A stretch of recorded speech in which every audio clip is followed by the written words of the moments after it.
In the summer of 1897, the mining town of Galena, Kansas, sat at the crossroads of industry and chaos.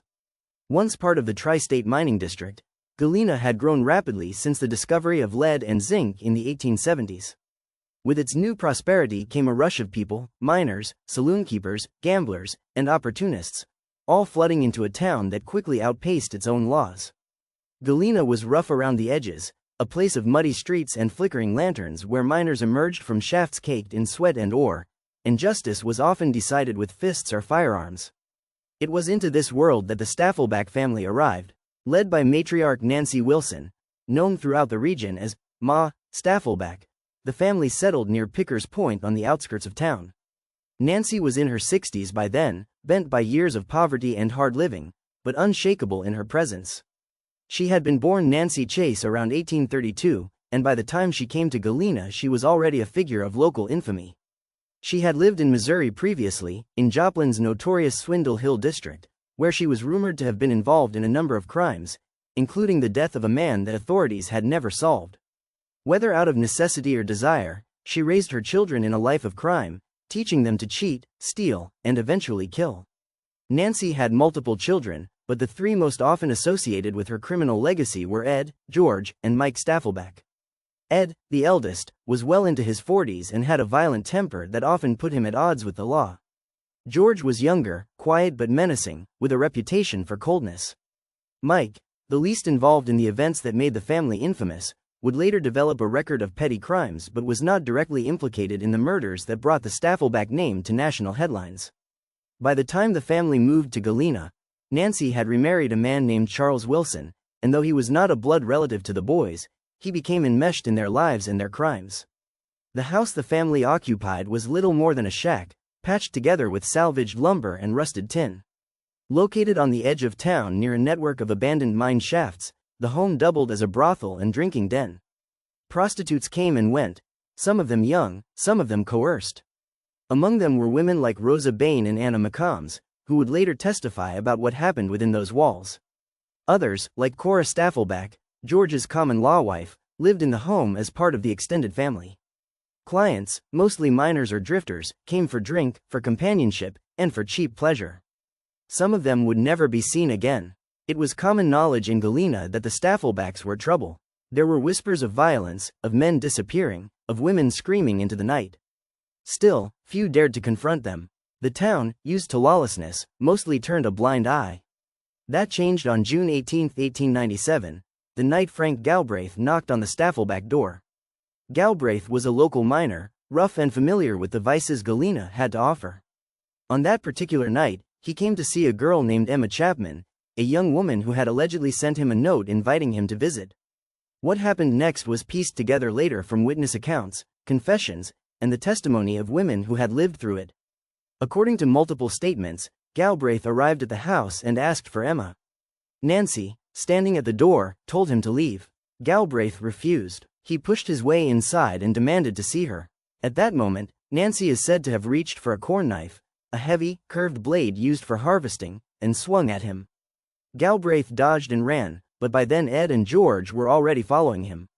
The chase ended just outside the house. Ed fired the first shot, striking Galbraith in the head. George may have fired as well. When Galbraith collapsed to the ground, moaning, Ed drove the corn knife into his throat to finish the job. The body was dragged to one of the nearby mine shafts and thrown in. It sank into the dark water, where the Staffelbacks believed it would never be found. But Galena had seen men go missing before, and the disappearance of someone like Galbraith, who had a known routine and circle of friends, raised immediate suspicion. Weeks passed. Then, on July 22, 1897, the shaft gave up its secret. A man named J.R. Passwater noticed something floating in a water-filled shaft near West 7th Street. The sheriff was called. When the bloated body was pulled from the water, it was immediately identified by several residents as Frank Galbraith.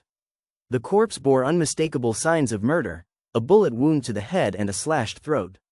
The discovery shocked the town. Rumors had circulated for years that the Staffelbacks were responsible for crimes far more serious than prostitution or theft. Now the rumors had a body to support them. The investigation moved swiftly. Witnesses reported seeing Galbraith near the Staffleback house on the night of his disappearance. Others began to talk, emboldened by the fact that the murder could no longer be ignored. Among the first to confess was Cora Staffleback. Her relationship with George had deteriorated, and now, facing the threat of a murder charge herself, she began to speak. She told investigators exactly what happened that night, naming Nancy, Ed, and George as the ones who had attacked and killed Galbraith. Rosa Bain and Anna McCombs soon followed, corroborating Cora's account and adding details of their own. The arrests began on July 27. Nancy, Ed, and George were taken into custody, as were Charles Wilson, Rosa, Anna, and others who had lived at or visited the house. Charles fled when he heard lawmen were coming, but he was captured months later near Billings, Missouri. A mob began to form outside the Galena jail, demanding that the Staffelbacks be hanged without trial. The sheriff, fearing a lynching, transferred the prisoners under heavy guard to the county jail in Columbus. As the trial approached, the public appetite for news grew ravenous. Newspapers across Kansas and beyond ran story after story on the case, dubbing the family Galena's murderers and the butchers of Cherokee County. The women who had testified became known as the sisters in crime, especially Cora, who had lived closest to the horror and was now its most valuable witness. During the trial, the prosecution laid out a brutal, compelling narrative. Frank Galbraith had been lured to the house, attacked without warning, murdered, and disposed of like trash. Cora testified in vivid detail. Rosa and Anna followed. The defense had little to offer. Nancy claimed she was innocent. Ed and George offered no credible alibis. The corn knife, found hidden in Nancy's bed, was presented as the murder weapon. The jury returned its verdict on September 15. George was found guilty of first-degree murder and sentenced to life in prison. Nancy, convicted of second-degree murder, was sentenced to 21 years, a life sentence in all but name.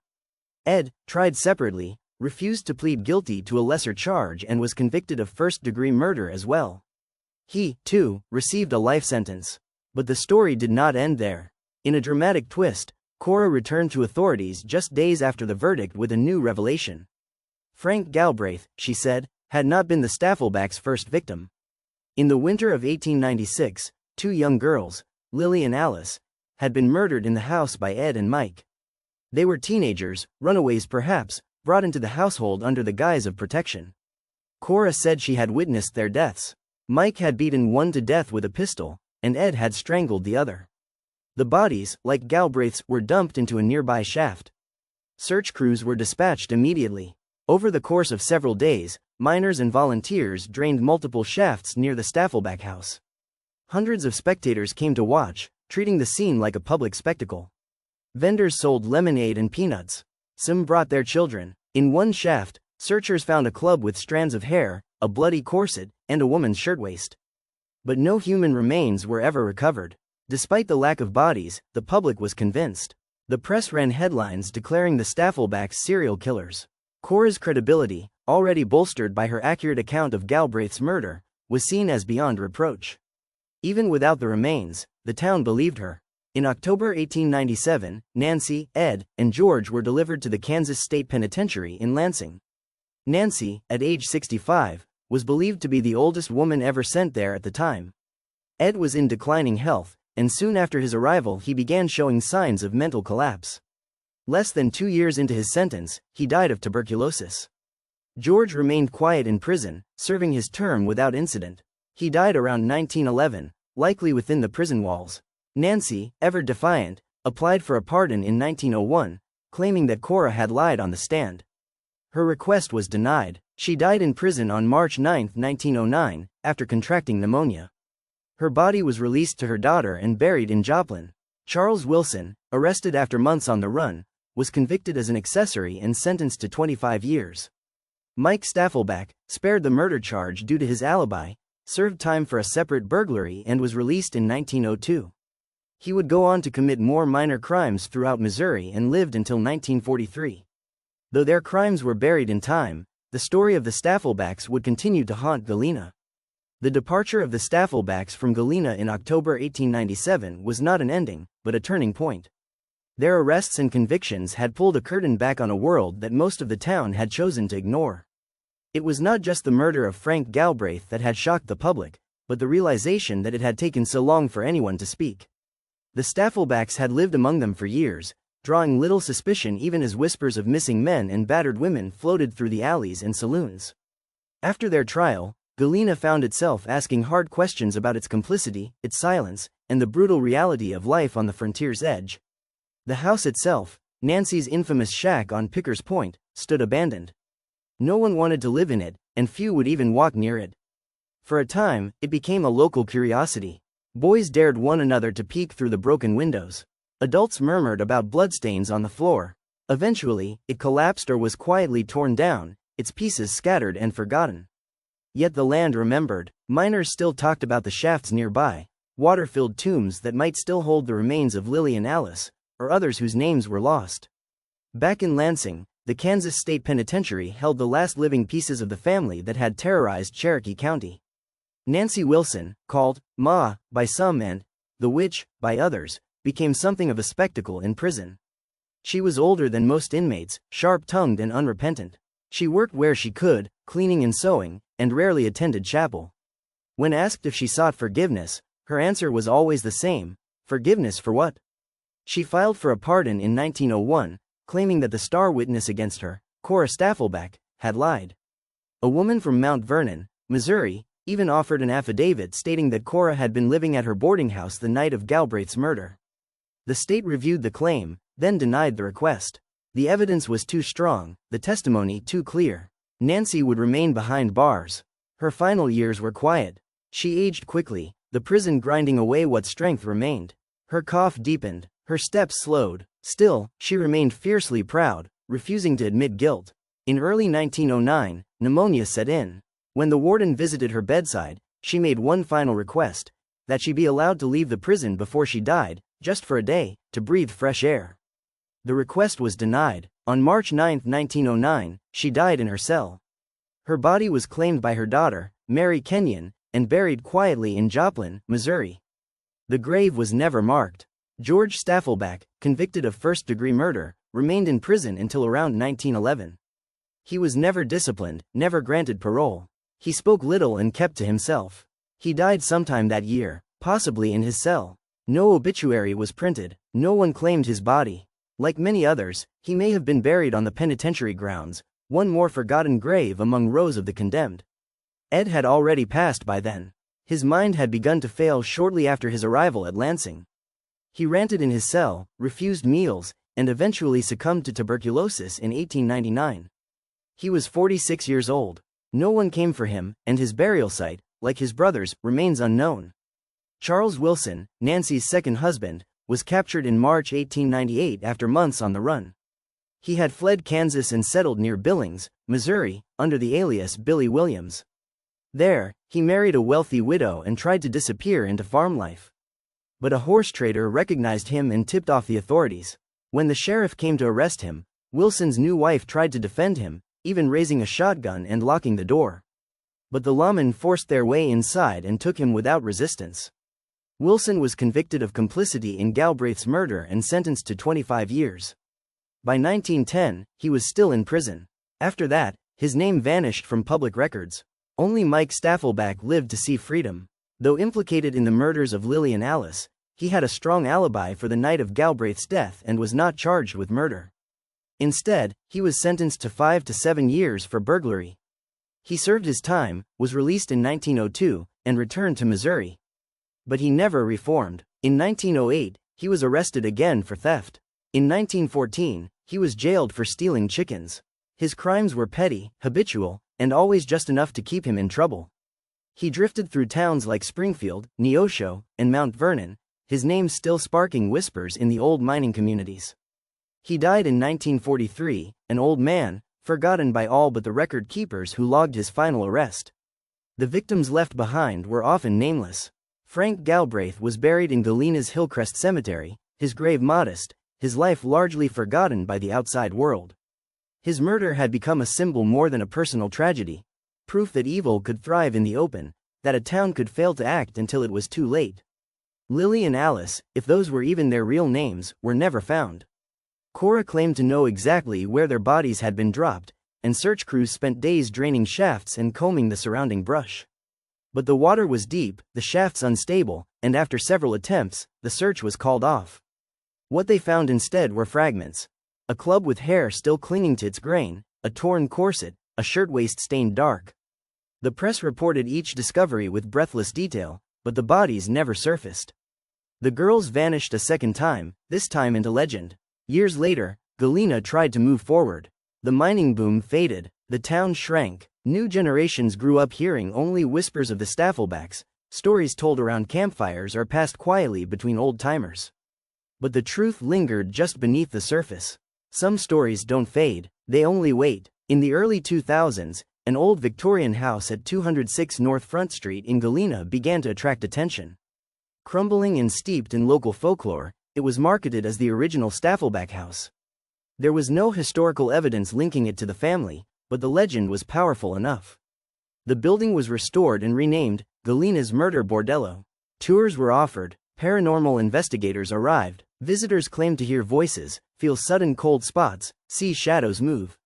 The attraction brought a new wave of interest in the story, and while the accuracy of its claims remains disputed, it succeeded in keeping the Staffelbacks in public memory. Local historians began to revisit the case with fresh eyes. Armed with digitized archives and court documents, they reconstructed timelines, verified the trial records, and corrected errors passed down through generations. Their work revealed not only the horror of what happened in 1897, but the deeper social failure that allowed it. The Staffelbacks did not kill in the shadows.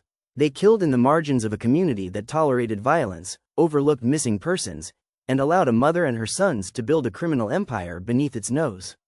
The legend, of course, grew in the telling.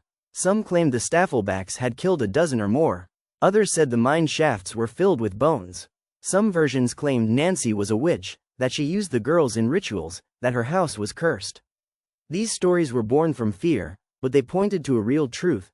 People wanted to believe there was something unnatural about the family's evil. It was easier than facing the possibility that they were simply the product of cruelty, neglect, and the failure of justice. In cemeteries across Kansas and Missouri, the pieces of the story lie scattered. Nancy, most likely buried in Joplin. Ed and George, likely lost in the prison's fields. Charles Wilson and Mike, forgotten in death as they had been in life. No gravestone bears the name of Lily or Alice. No plaque lists the names of the other rumored victims, the Italian peddler, the German men, Frank Smith. Their names, if they ever existed in records, have been erased by time.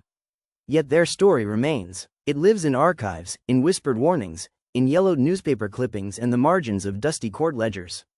It lives in the work of genealogists who trace names through census records and prison logs, and in the haunted footsteps of those who still walk the wooded trails near Pickers Point. Most of all, it lives in the telling, a story too dark to forget, too twisted to dismiss, and too real to be anything but history. The Staffleback family did not become legends because they were smart or clever or elusive. They became legends because they killed with impunity and got away with it long enough to make the town wonder how many chances it had to stop them, and how many it missed. The Staffelbacks were not ghosts. They were people, and for a brief, brutal time, they turned Galena into a place that will never forget what was done in its name.